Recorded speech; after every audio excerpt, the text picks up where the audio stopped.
தமிழகத்தில் இரு பெரிய கட்சிகளுக்கு மாற்றாக காமராஜர் ஆட்சி சாத்தியம் என சமத்துவ மக்கள் கட்சி தலைவர் சரத்குமார் தெரிவித்துள்ளார்.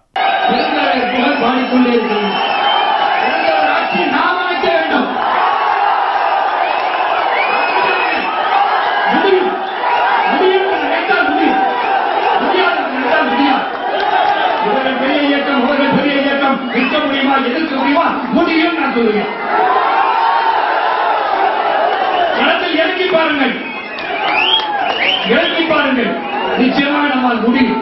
அந்த ஒற்றுமை வளருங்கள். நம் தொழிலாளர்கள் எல்லாத்திற்கும் இதில் மட்டும் இந்தியாவில் ஒன்று தர மாட்டாங்க. மற்றவர்கள் எல்லாம் அரசியலில் முன்னேறி கொண்டிருக்கிறார்கள். நம் இனம் நம்ம சமுதாயம் அரசியல் ஈடுபாடு ஒருத்தர் புரிஞ்சுக்கிறோம். ஒன்று சேர்ப்பாங்க, ஒன்று சேர்க்க முயற்சி.